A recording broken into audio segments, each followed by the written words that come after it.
Hi guys! Kamusta po kayong lahat? So ngayon ay gagawa po tayo ulit ng general love reading. At sa mga bago lang po sa channel ko, don't forget to hit like and subscribe para po updated kayo sa videos na i-upload ko. At paalala lang din po, hindi po lahat ay makaka-resonate. So take what resonate and leave what doesn't. At sa mga gusto magpa-private reading, message na lang ako sa Facebook or Instagram, nasa description box below, Lastella Micaela Tarot. Okay? So tingnan po natin kanino energy kayo makukuha natin ngayon. General love reading.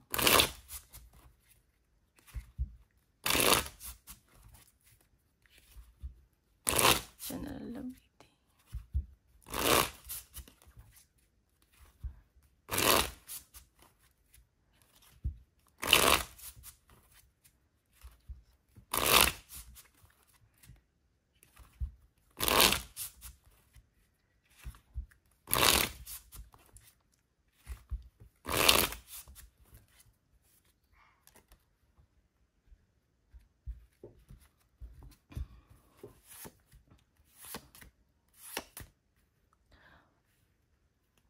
Okay, sa nakikita ko dito, siguro pamilyado kayo ng person mo or may pamilya kayo. Pero nakikita ko na parang, or may family kayo ng person mo pero wala kayong communication. Sa nakikita ko, okay naman sana yung pagsasama nyo pero may mga involved na siguro mga ibang kamag-anak, ganyan, may mga hindi tanggap sa pamilya. So, isa sa inyo nagdadalawang isip.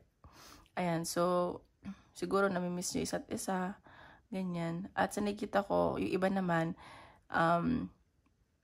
baka nakikita nyo na yung person nyo as magiging pamilya nyo, ganyan. Or iba-iba kayo ng paniniwala. Pero wala kayong pag-uusap sa nakikita ko. Pero may nakikita akong celebration dito. Ayan. So, medyo malaking taon to. So, baka mas ahead sa'yo. Ayan. So, tingnan natin. Tingnan pa natin.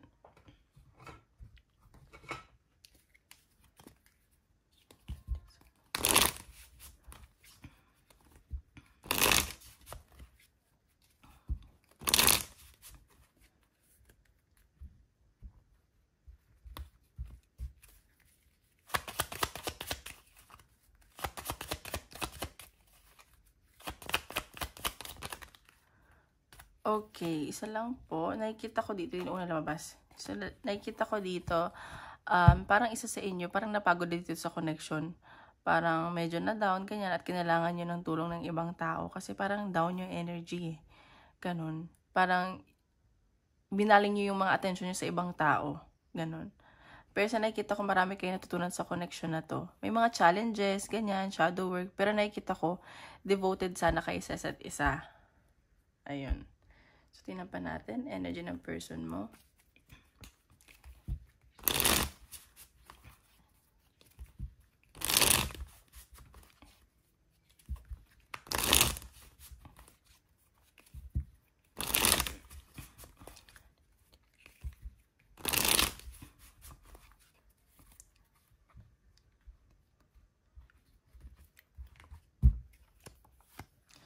Okay, ayan. So, King of Pentacles. Itong person mo, nakikita ko busy to sa career niya, sa finances. Sa nakikita ko, iniisip-isip ka naman ito. Parang nag-aantay lang to Pero mabagal siya gumawa ng action.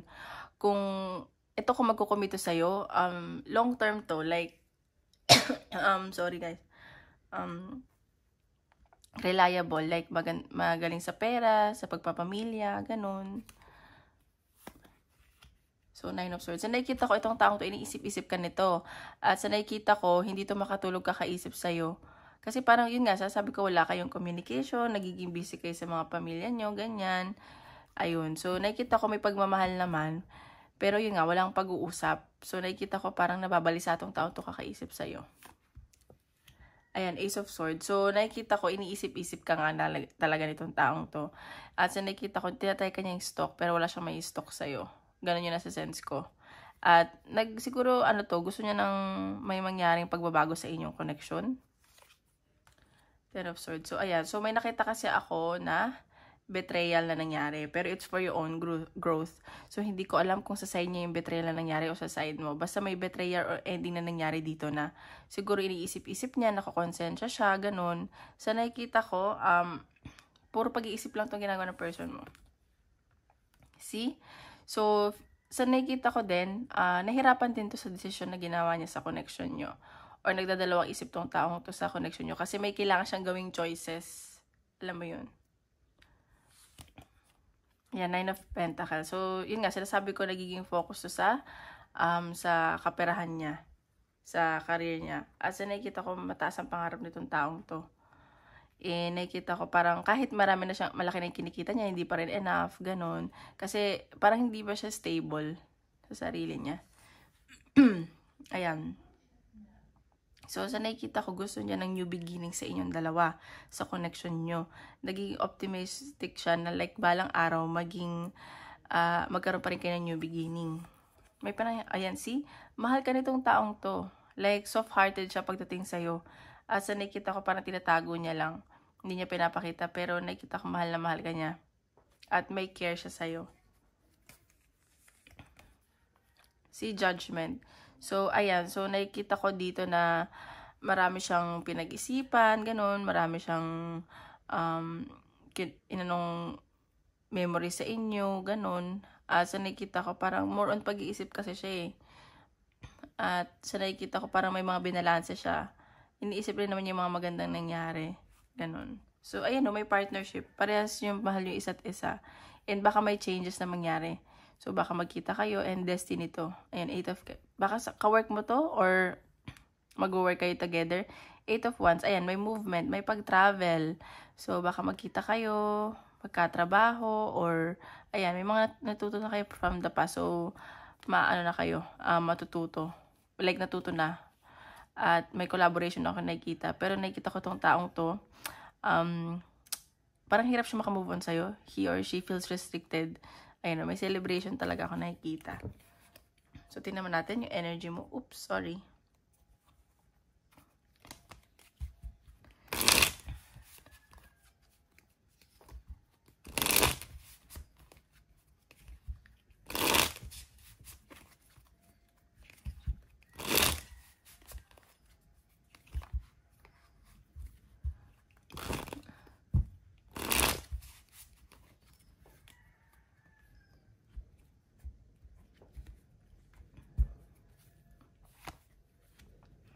Okay, parehas kayo na energy. Parehas kayo sa hindi makatulog kakaisip sa isa't isa. Ayan, hindi mo na lang gagawin mo, ganyan. Parang ina-anxiety ka na din. Ayan, so nakakatawa, 'di ba? Like parehas kayo na energy. Nagmi-mirror kayo each other. Ayan, 4 of Swords. Pero ikaw, chill ka lang. Kasi parang nasaktan ka na sa taong to. Parang gusto mo lang magpahinga. Ayaw mo nang masyadong... Alam mo yun, parang hindi mo naman naiisip na kausapin ka. Parang mag-isa ka lang, gusto mo lang mag-isa. Ayan, Queen of Swords. So, ikaw nakikita ko naman, nagiging matalino ka na this time. Hindi naman ginagamit yung puso mo, yung mas ginagamit mo na yung utak mo. Parang natuto ka na, ganun. Ayan. Pero sa nakikita ko, ito pa rin yung tao makakapagpasaya sa'yo. But deep inside your heart, hoping ka pa sa taong to. Kasi siya lang yung nagbigay ng happiness, care, at love na hindi mo naranasan sa ibang tao. Ayan, Ace of Wands. So, ayan nga, iniisip-isip mo din siya. Baka makipag-communicate ka sa kanya or may dumating na message galing sa kanya. Or ikaw to magme-message sa kanya. May travel din talaga. 7 of Swords. So, nakikita ko, ikaw kasi parang nag-iingat ka na din kasi parang, itong taong to, feeling mo, may mga tinatago sa'yo, binetray ka, may mga kasinungalingan, na pwede ka pang i-betray ulit, ganun. The Empress. Ayan. So, ikaw focus ka sa sarili mo, sa abundance mo, sa career mo. Pero nakikita ko itong taong to, tinitingnan ka pa rin niya as someone na gusto niyang mapangasawa in time. Alam mo yun? Like, perfect woman ka for him, for her. And, ayan, may Wheel of Fortune. So, may changes na mangyari. And, nakikita ko maganda naman tong card na to. Parang, alam mo yung umiikot yung mundo. Like, dati sobrang down ka sa connection nyo. Ngayon, alam mo yun, like, masaya ka na. Ganon. So, ayan, 6 of Cups. Sa nakikita ko, namimiss ka nito or namimiss mo siya, may offer ako nakikita. Sa nakikita ko kasi parang walang stability yung connection nyo eh. Parang stagnant, stalemate, ganun. So, ayan, Queen of Pentacles. So, ayan, parehas na kayo energy, focus sa career, like nag-aantayan, di nag-iisipan, ganun lang. Ayan, parang energy lang din kahapon. Pero dito walang ano, talagang walang pag-uusap. Tingnan pa natin. Oops, wait lang. Ooh.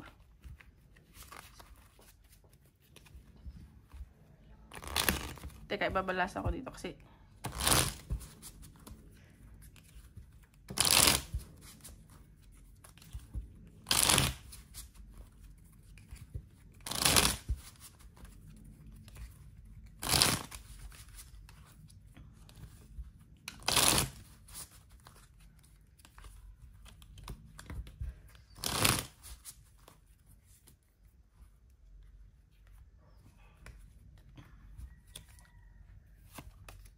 okay, text message. So, ayan. So, nasa-sense ko dito, siguro, isa sa inyo, like, parang gustong mag-text ng text ng message, mag-text, pero parang binubura lang. Parang, okay, te-text ko to. Ay, hindi, wag na lang pala. Ganon yung nasa-sense ko. Parang, nagda-doubt or hesitant mag-message, pero gustong i-message. Oh my God. So, ayan. Baka nga magkita kayo or, like, magkaroon kayo ng good time pag nagkita kayo, ganon. Oops! Ex mo na daw to. Ayan. So, ayan. Baka ex mo na nga to. Iniisip-isip ka o iniisip-isip mo. Ayan. So, ayan. Mahal ka naman ito. Pero ikaw parang, or siya, wala nang second chances. So, baka may competition ka na ibang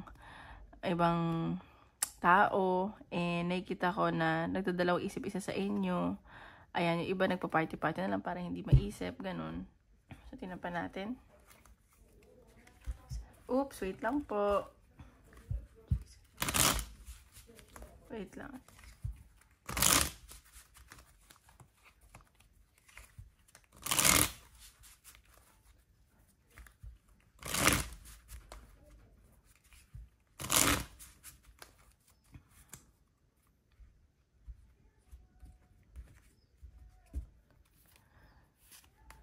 Okay, sweet dreams. So, nakikita ko, ito kasi naging komportable kayo sa isa't isa. Pero, isa nga sa inyo, parang hindi na masyado iniisip tong connection na to. Alam mo yung parang ano na kayo, parang okay na, ganun. Ayan, pride. Ayan, umiiral kasi pride. Ayan, so ego. Baka ito yung sumisira sa connection nyo. Pero isa sa inyo, okay, parang gusto nyo lang nang nagme-meditate kayo minsan, gusto nyo nang iniisip nyo yung peace ninyo, kaya kalma na lang kayo. Ayan, real estate. So, baka nagplano kayong mag-solo noon. Ganon. Baka kayong mga ininvest kayo. Ganon. So, tingnan natin advice.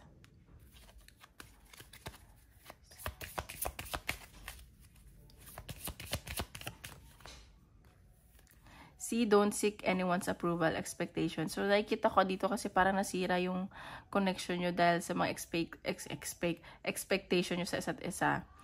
And sa mga ibang tao. Pero siguro next time, ang advice dito, huwag na lang kayo makikinig sa ibang tao. Alam niyo yun. Sarili niyo na lang. At huwag kayo masyadong mag-expect sa person nyo para hindi kayo masaktan. Okay? So, sa career tayo. Career naman tayo. Okay guys, don't forget to hit like and subscribe para po updated kayo sa videos na i-upload natin.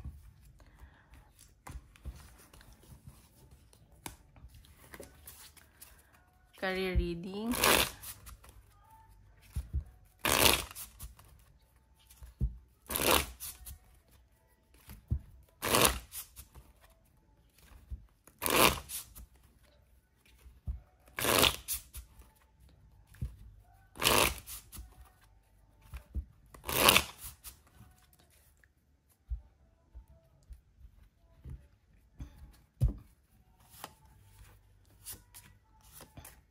Okay, sa nakikita ko, may pagbiyahe dito.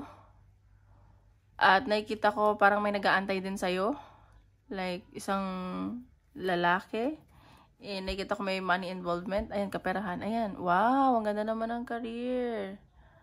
Ayan, so nakikita ko, may pagbiyahe ka, siguro may napili ka na dapat mong puntahan or may ayusin ka mga pera, magiging maganda ang kaperahan mo doon. Pero may isang tao dito na malulungkot, mababroken hearted dahil sa pinili mo. Ayan. So, tingnan pa natin. Maganda ang kaperahan.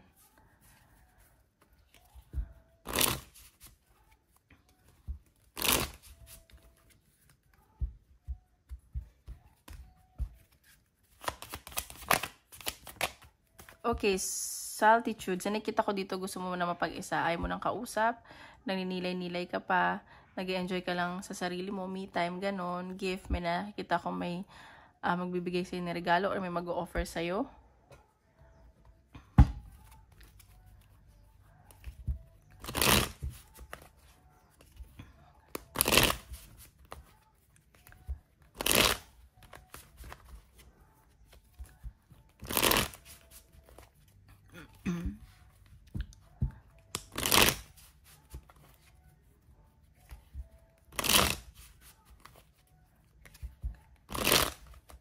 Siguro marami kang opportunities. Ngayon may napili ka na.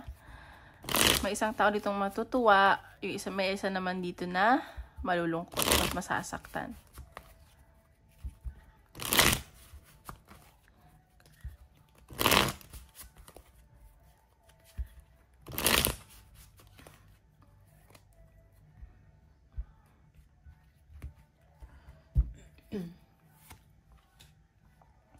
Okay, ayan. So, nakita ko, may dinadasal ka dito or pinagdasal mo tong bagay na to. Like, gabayan ka, ganun. Ayan. So, sa nakita ko kasi parang naapektuhan na yung finances mo or natatakot ka na hindi maging okay yung finances mo. Kaya, sobra-sobra yung pagdadasal mo.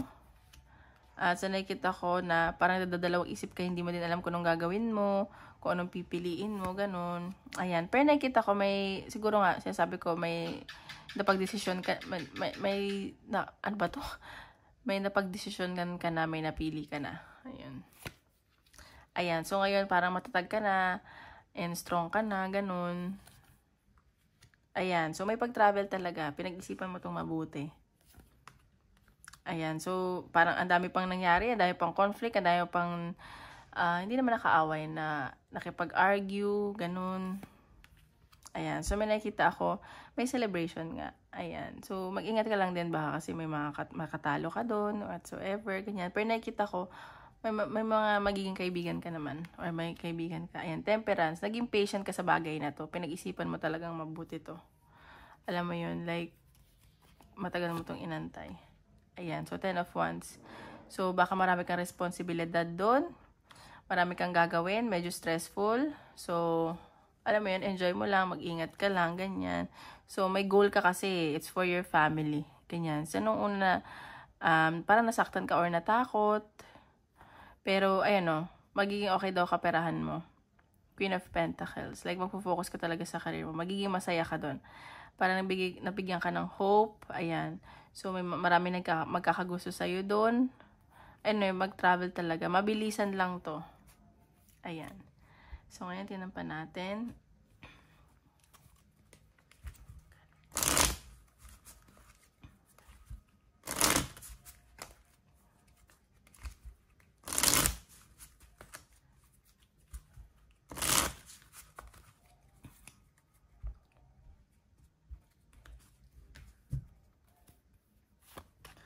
Okay, stop. So, nakikita ko dito, parang naging stagnant ka, ayaw mo muna makipag-usap, or kailangan mo ng break, ganun.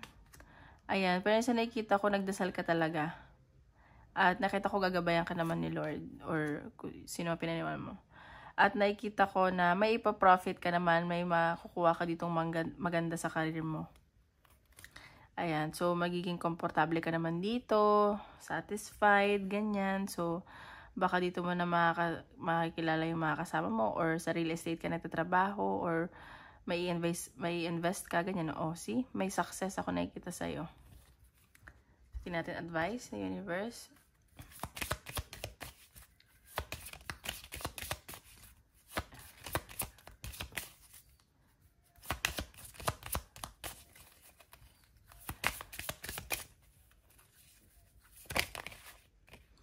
Finding sanctuary, opening to your spiritual source. So, sinasabi dito na siguro na hinanap mo or pinag-isipan mo kung saan ka talaga magiging kampante or magiging masaya, kung saan mo na-feel na magiging okay ka. Ayan, kasi parang ano ka din parang humingi ka din ng gabay. At sa nakita ko mas na spiritually awakened ka dito sa bagay na to. Okay, ngayon isip ka ng question, tapos hindi natin ang sagot ni universe. Ay, sorry.